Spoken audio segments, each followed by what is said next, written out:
pride is on the move. Raptors hover over a withered carcass. But there is scent of fresher meat in the wind.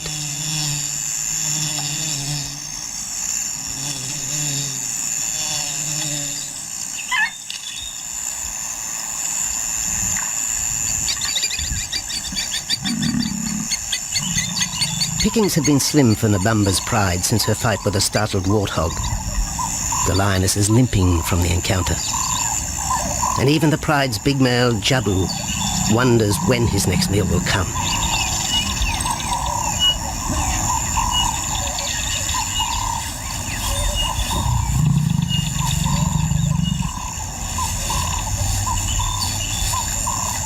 There's been no kill for 3 days, and Nabamba's cubs are hungry. Survival is tough across this tawny continent, and for the lions of Pinda Reserve, etched into the heart of Zululand, only those with speed and cunning will eat.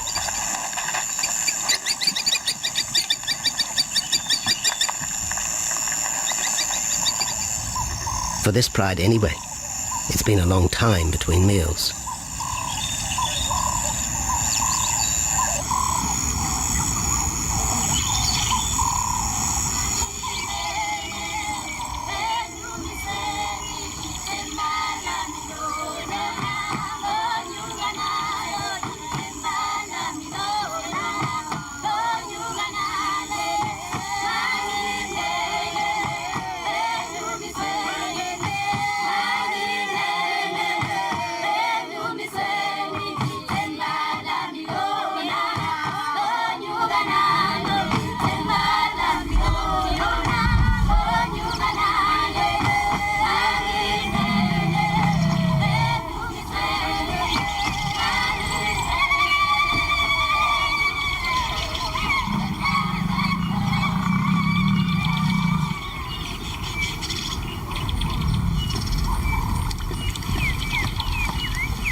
Jabu had waited too long for his lioness to feed him. Overnight, his stealth carried him into the path of a careless zebra. The rest of the herd is still skittish. One animal had already lost his tail to a hungry pride, but for the dazed stallion, it was all over in seconds.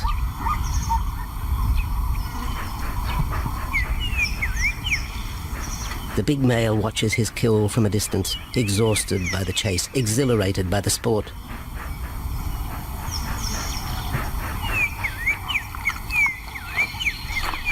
Jabu will feast later. Tired from the hunt, he needs to rest.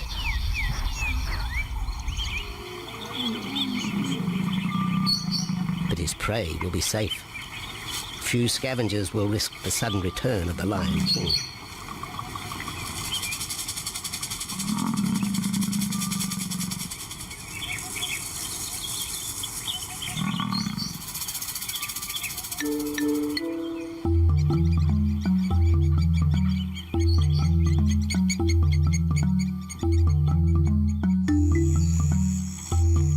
Zulu trackers follow the spoor of Nabamba's pride across Nziki Marsh.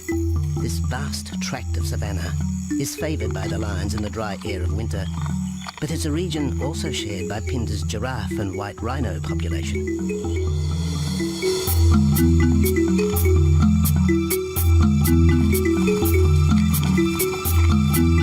Through modern times, most of southern Africa's wildlife has been ravaged by hunting and habitat loss.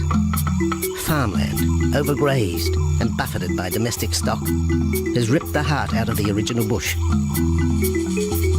The open, broad-leaved woodland, acacia bushveld, and wetland habitat had all but disappeared, taking with it the wildlife.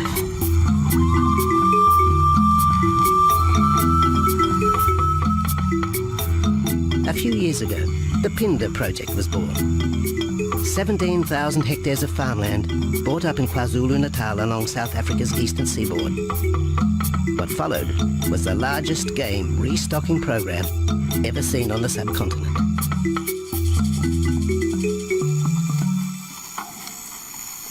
The land was overgrazed to a certain extent and it wasn't in very good shape. They put all these farms together, put a perimeter fence around it, and then brought in a lot of game. And we brought in elephant, we brought in rhino. We started off with those sort of animals and then started with cheetah, bringing in cheetah onto the reserve, mainly to get them used to the area before the lions came on, because the lion is a more superior predator as such and would dominate the cheetahs. We wanted to get them settled first before the lions came in.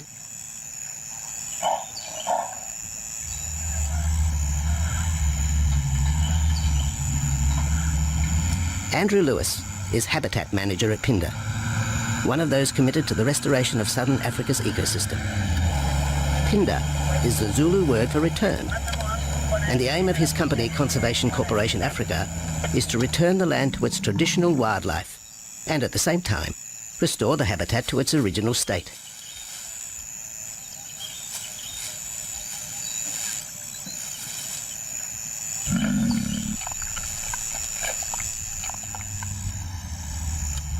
Pinda is cautiously open to top-level tourism, limited and luxurious. Dreams of extending the green frontier require funds, and the reserve's lion pride has already earned its keep.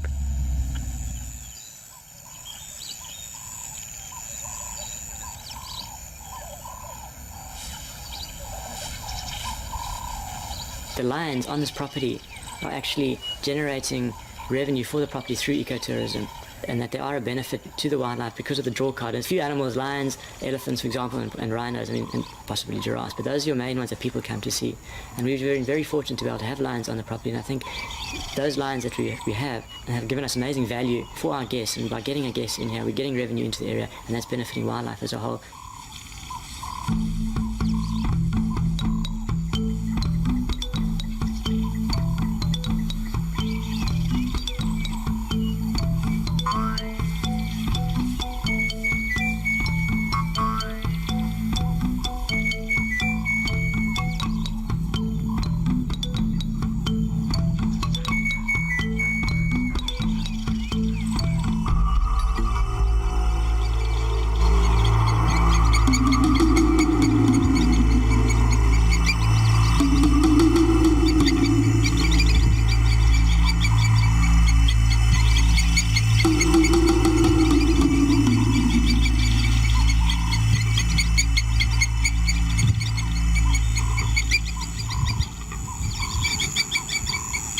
Jabu has returned to his kill. He licks the bloated carcass, but still there is no feeding. Lions will gloat over their prey, delaying the first bite until the meat ripens. For Jabu, the prospect of the meal is to be relished as much as the eventual feast.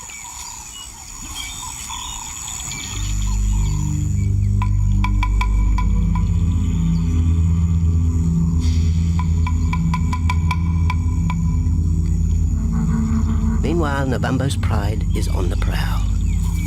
The older cubs are 10 months now, weaned, but still dependent upon Nabambo for food.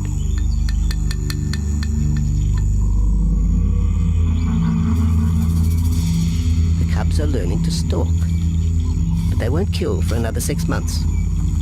Young male lions are usually ejected from the pride when they are about 2 years old. Fending for themselves, they form hunting groups with other isolated males. Nabambo's cubs aren't sure what to do with prey so close, but the lioness isn't far behind. Their time for hunting will come. Nabambo's 4-year-old daughter also lives with the pride. She is the mother of the group's youngest offspring, 7-week twins Umveli and Damana. The little cubs have been hidden since birth, and now stay close within the protective circle.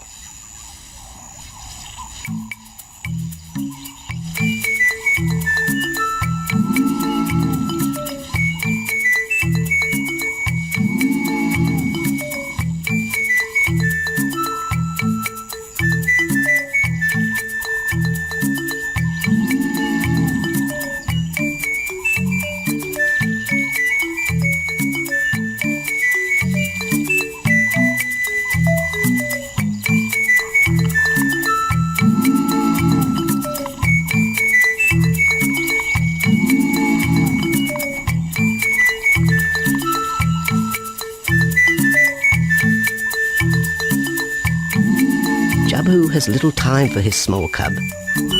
When he is older, the mana will hunt with his father, but for the moment, the big male has nothing to do with his young son. Dejected, the cub finds solace among his siblings.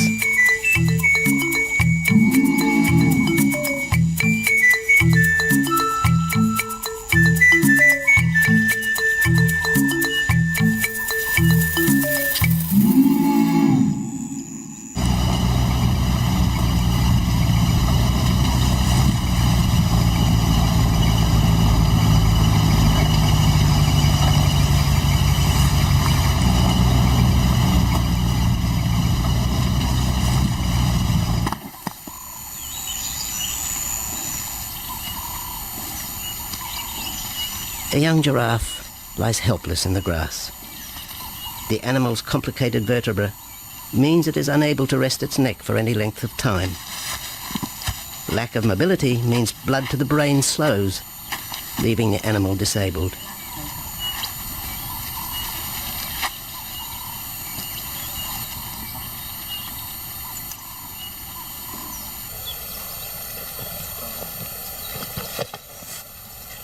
Efforts to lift the head fail, and rather than leave the giraffe vulnerable to predators, the young bull is shot by rangers.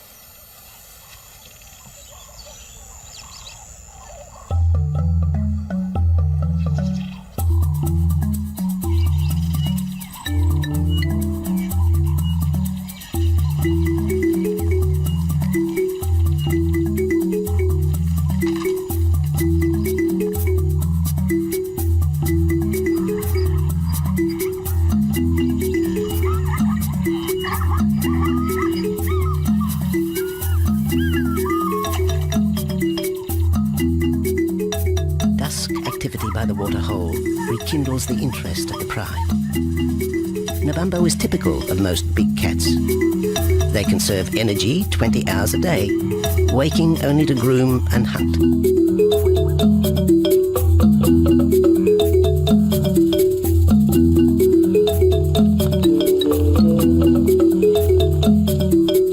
The lioness shows little sign of her injured leg, but the tusks of the warthog have torn sinew and muscle, slowing her in the pursuit of prey.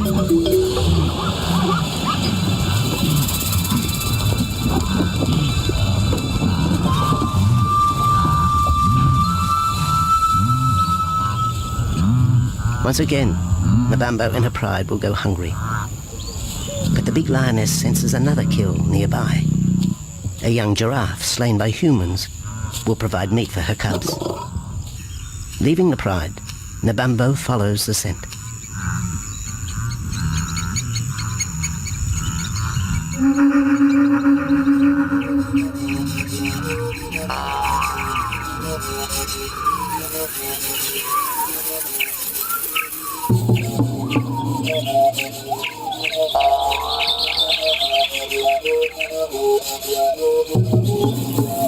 Left alone, the older cubs know the drill.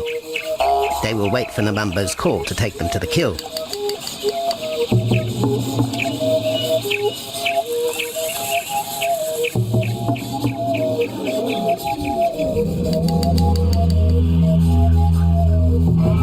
The day moves into shadow. The cubs are restless and a little afraid. Adult lions have few enemies, but cubs, even those 10 months old, are at the mercy of leopard and other predators.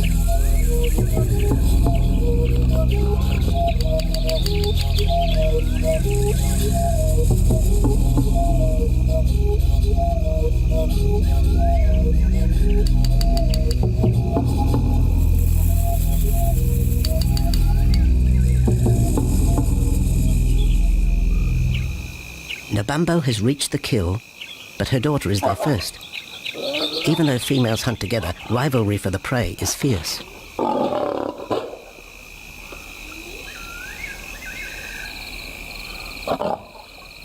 The big lioness begins the trek back for her cubs, but the youngsters have heard her call and they meet halfway.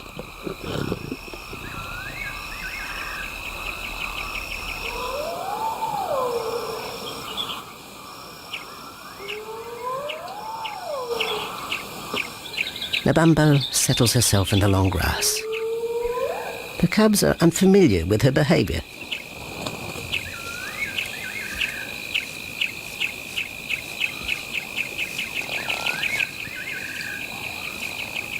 A female will usually head the charge with any kill, splitting the hide of the victim and leading the way for the pride to eat. But there is human scent around the giraffe, and the big lioness is cautious. She watches her cubs, hidden, alert to any potential threat.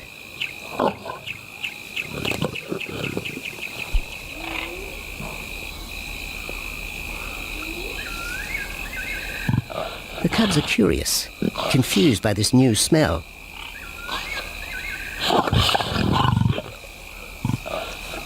The lioness moves in for a final check, but she has already made up her mind. The carcass is tainted. There are foreign traces, a dangerous ambience. Instinct tells her this is not food fit for her cubs. Disappointed, Nabambo moves away, the scent of another night stalk already in the wind.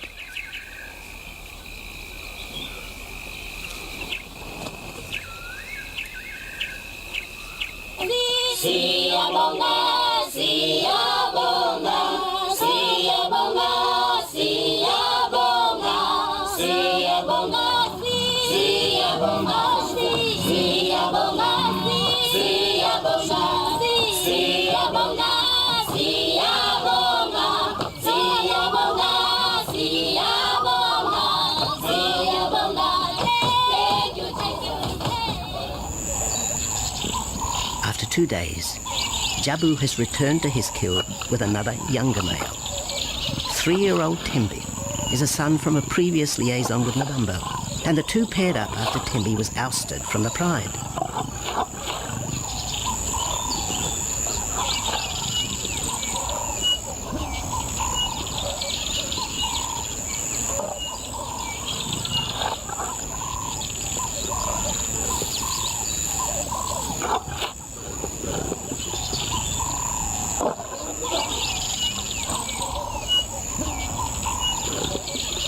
Pride males are lazy and will gladly let the females track down prey. But the theory that males won't hunt is a fallacy.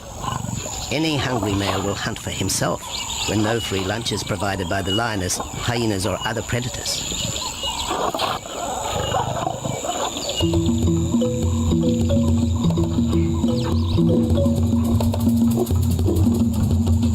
Smaller creatures scatter in the vicinity of the two lions, but there will be no hunting for a while.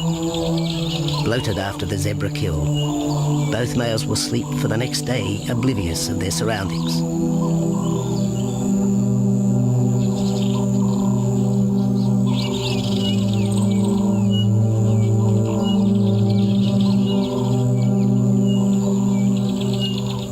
Lions hunting in pairs or groups have a success rate of around 30% in daylight, but studies show single hunters are more successful at night. Lions are sociable cats, the only group to take part in communal hunts.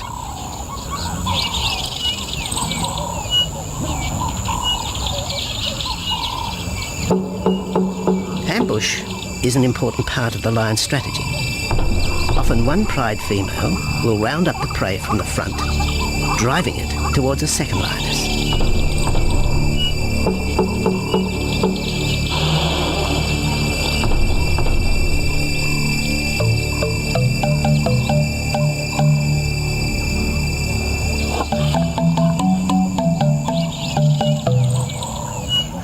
As in most cases, the pride male will only get involved if he has to.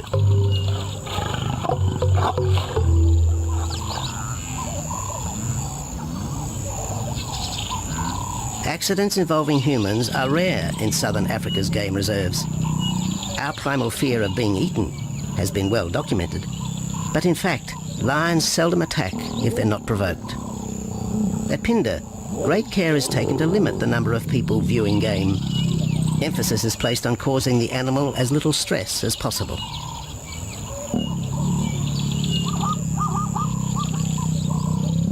man isn't a part of their natural food source. They don't normally go out and hunt people. I think your lions are opportunists though, and I certainly think that if your lion is very hungry, under stress, I don't think they'll necessarily go out to hunt you down, but if you interfere with them, they'll certainly kill you. And there's a good chance they might eat you at the same time.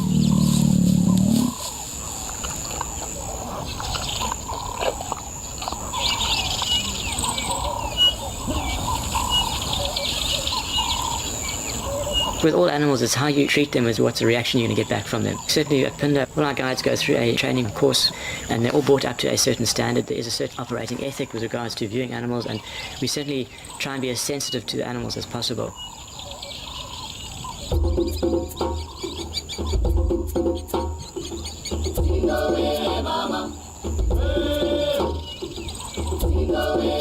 Cradled within the arms of the Yabomba Mountains and the Indian Ocean, Pinda covers one of the most diverse regions of Africa.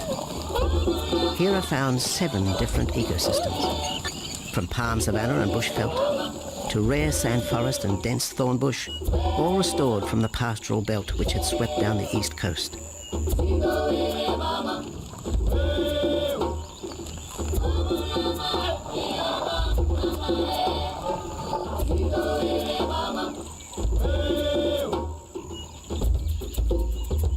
Where cotton, pineapple and cattle farms once stood, lion now roam their habitat again, alongside some traditional neighbours.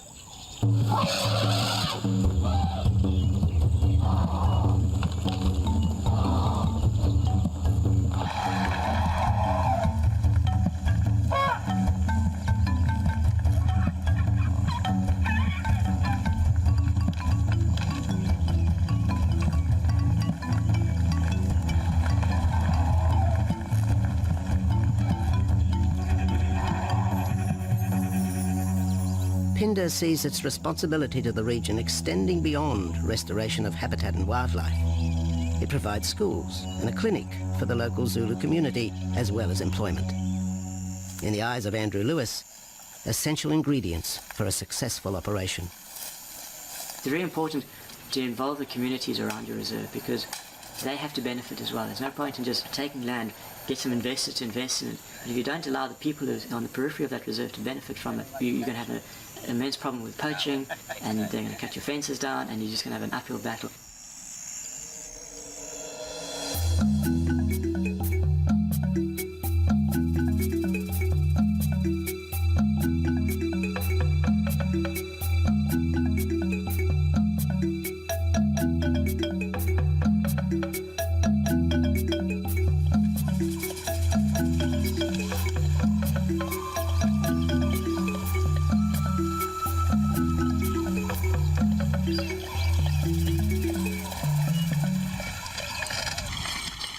In 1992, the Pinda lions were among the first of the big 5 animals to be relocated to the reserve.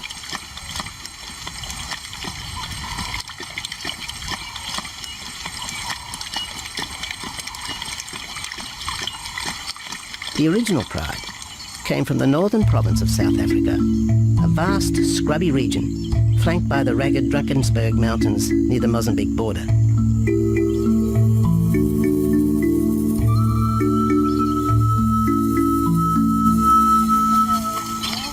Peter Rogers helped round up Pinda's first pride, handling the lion's capture and subsequent move south.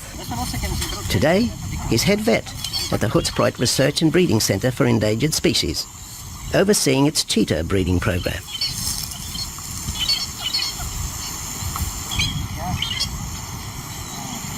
But it's the discovery of what's believed to be a long extinct strain of lion that has put Peter's centre on the map. We were involved in the rescue of these circus animals that came down through Africa and were abandoned in Maputo. We were just founded by an animal welfare group called Animal Defenders based in London, and they said, could we just keep these animals temporary? First they mentioned tigers, and then they came back and said, well, there's 6 lions as well. So we said, yeah, we could hold them temporarily just until they found permanent homes for them, but basically get them out of that predicament that they were and the shocking conditions that they were in Maputo and Mozambique.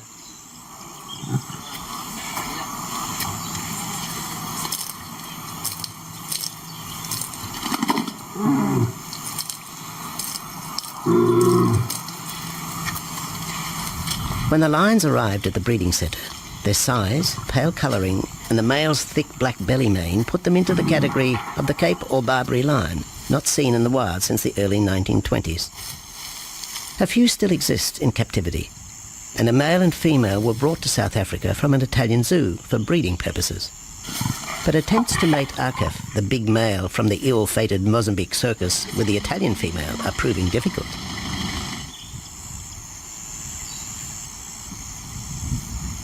Akef is overprotective, even preventing the lioness from eating when the meat truck arrives.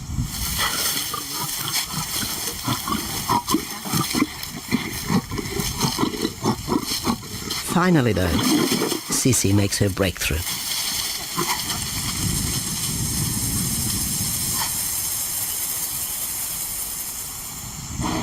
We'll see you up in the front there, Mark. You're going to go to that sort of middle central area. Where are you going to go?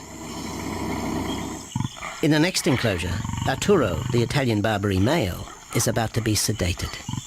His attention to his sister Sisi through the fence is hampering mating efforts, and Peter Rogers is keen to move the big male. He shoots the dart into Arturo's rump.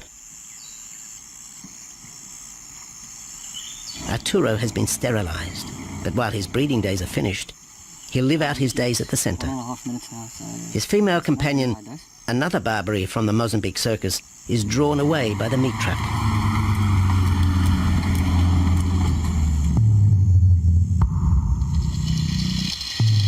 It's 20 minutes before the anesthetic takes effect.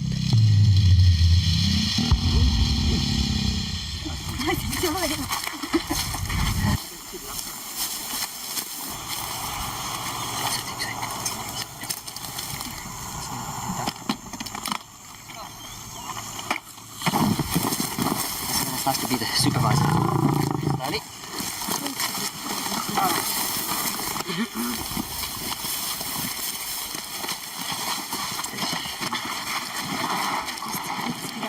You'll need all your help at the bottom just to put him back into the cage, okay? One, two, three.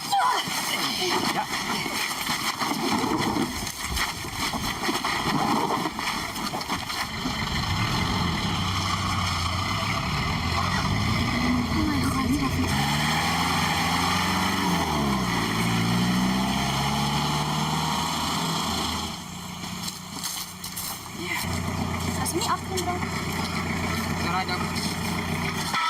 The anesthetic gives Peter Rogers and his team a chance to check over the 12-year-old lion.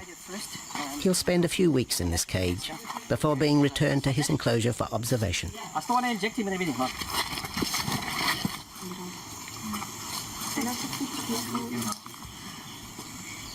It's very exciting to be part of this project because they feel that there are perhaps not many Barbaries, if any, that are really pure, that are left even in captivity. They feel that over time other animals from other genetic bases are brought in. So there's a big project afoot at Oxford University to do the genetics. So that's just getting off the ground now. Okay. We just put under the skin and the neck if we can find the skin under this big beard of his. Normally lions wouldn't have this many ticks, but being from Italy, a European lion, he doesn't have that innate or inherent resistance to ticks. It does come with time. Like a bit of a bit like this. What we can do is put him in there and roll him over inside there. Immediate term now is to get these ones to breed. And we'll take it day by day from there and see how it goes. But the prime object initially was just to get these animals back into good health, and it's developed into something a lot bigger. It's a deadline.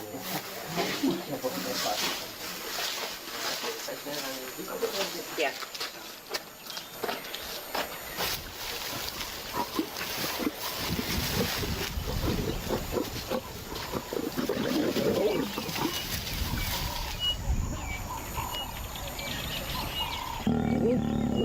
While the breeding centre's lions are healthy, it's not the case a few kilometres away in the Kruger National Park, where TB has ravaged half the population. Infected buffalo have been blamed for the outbreak, primarily in the south of the park, and attempts are being made to fence off the diseased area.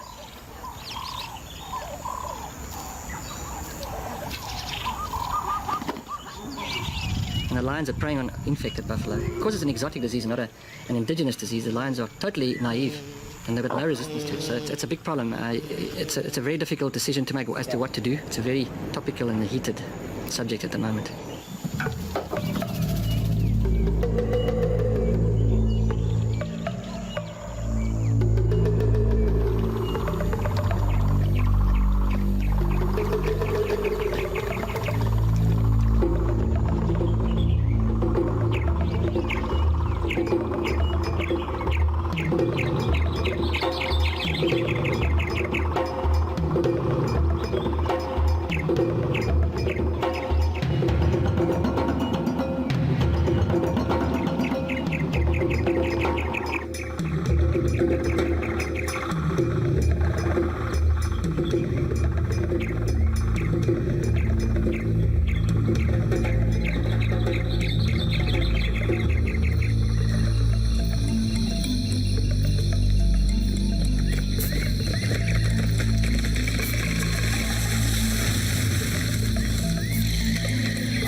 Back in Phinda, the night stalk has begun.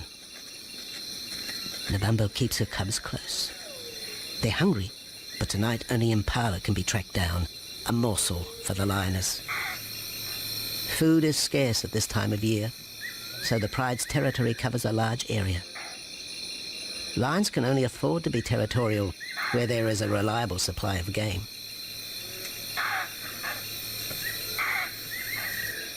Jabu wants to mate. He's been with his pride for nearly a year now. But Nabambo would prefer a larger group of males around her. Eventually, though, Jabu will have to join forces with other males to have a chance of keeping this pride. The big male is only 7 years old and a fine specimen, weighing in at just under 200 kilograms. For the moment, he's secure. Although tonight, Nabambo has hunting on her mind.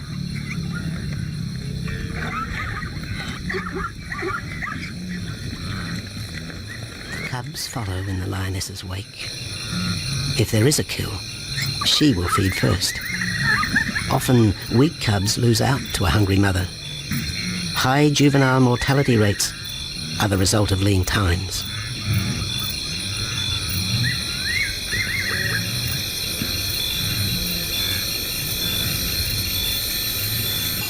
Jabu has had enough. He's been walking for hours. Sleep is more important.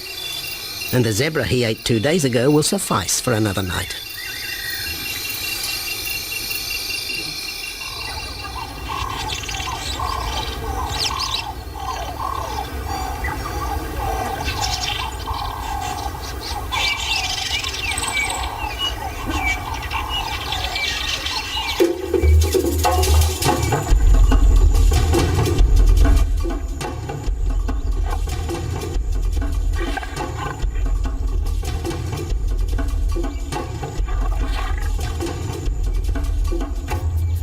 Nabambo has made a kill, a young Nyala buck.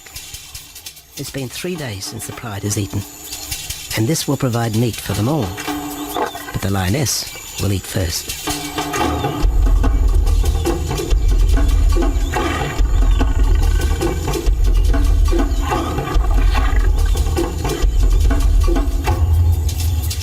The cubs know the routine. They will get their turn. But Nkosi is hungry. He creeps towards his mother. As the biggest of the cub,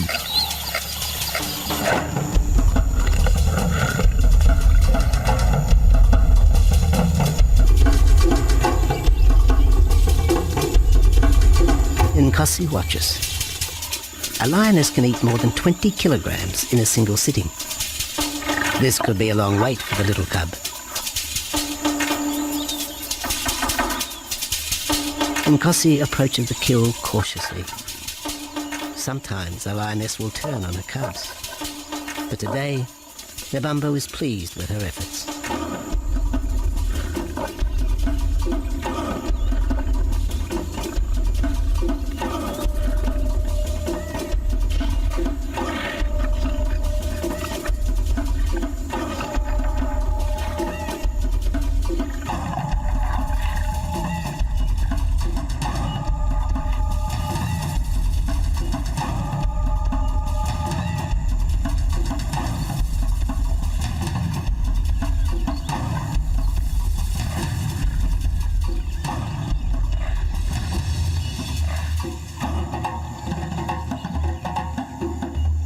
Nabambo has had her fill, for the moment anyway. Lions never eat the stomach of a kill. She will bury it before dragging off the carcass. This way, hyenas and other predators are thrown off the scent. The evidence has been buried. The carcass is no more.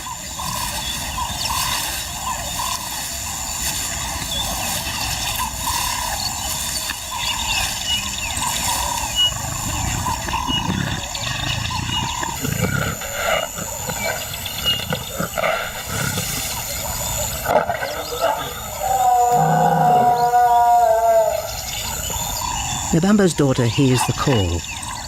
It is the second this morning. The first was the strangling cry of the Nyala as Nabambo broke the young buck's back. There was no struggle. The big lioness is a seasoned hunter.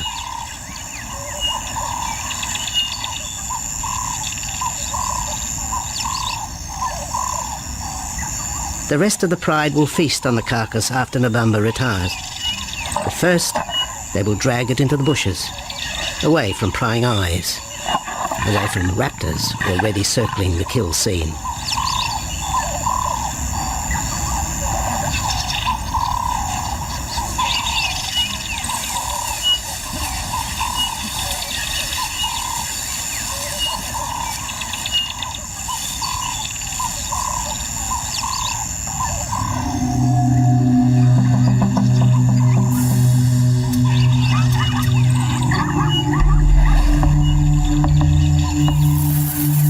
Has created a nervous edge. Even the hippo, its bad temper legendary, is flustered, anxious to protect its waterhole. The wildebeest are a favourite prey for lions. Naturally, they feel vulnerable. But for the pride, there is no agitation. Gorged, they will sleep for the next day. Even Mveli and Damana, the 7-week twins, have tasted blood for the first time. But it will be many months before they take part in a hunt.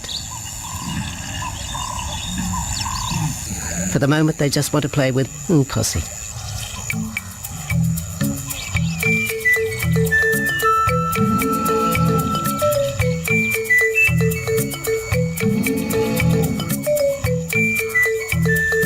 The older cub is beginning to take on the shaggy mane of the bigger males. Within 18 months, he will be hunting with them, competing for his own pride. In the meantime, though, he has to contend with his young siblings.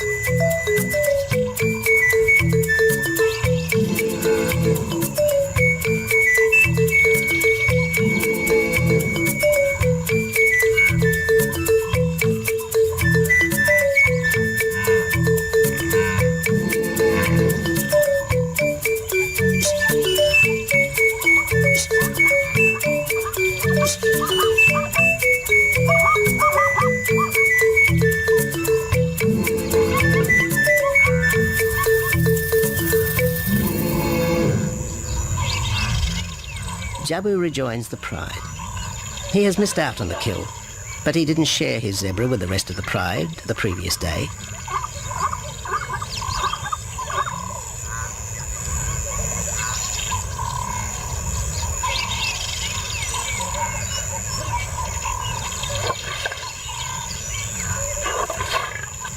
A half-hearted attempt at mating, but the big lion's attention is drawn to a curious onlooker. With the pride so close, the giraffe won't be sitting for long. Drinking and sitting is when they are at their most vulnerable.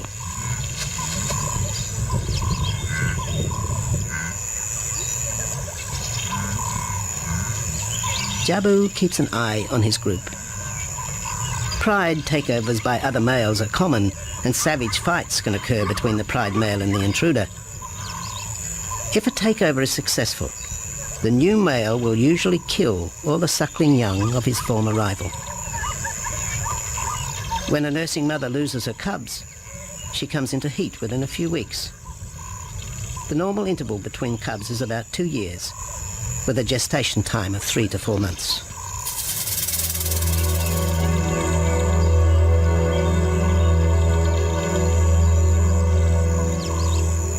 Jabu marks his territory, but it may soon be all in vain.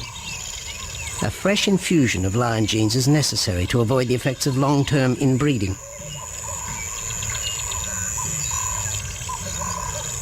It's likely Jabu and his son Tembi will be swapped for males from another game reserve. This will broaden the bloodlines of future lions and avoid the genetic risks currently facing the pride at Pinda.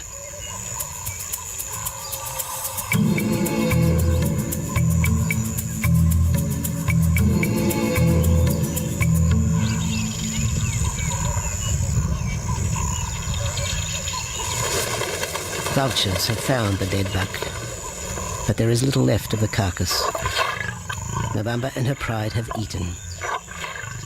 The big lioness tries to dislodge Inyala fur from her teeth.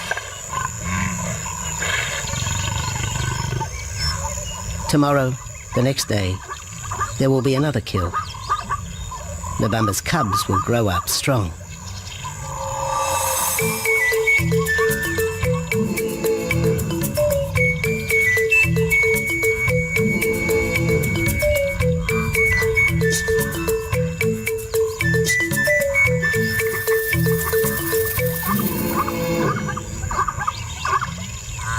The lion is the greatest of all predators, the essence of all that is Africa. And yet, there are fewer than 50,000 left in the wild. The future for the species lies in managed reserves such as Pinda.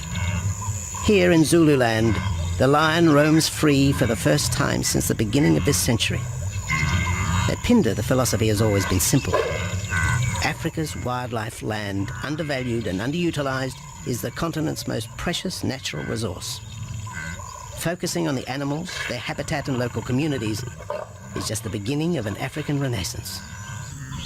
Pinda is, after all, the Zulu word for return. Maybe, too, it's a chance for man to redeem himself just a little.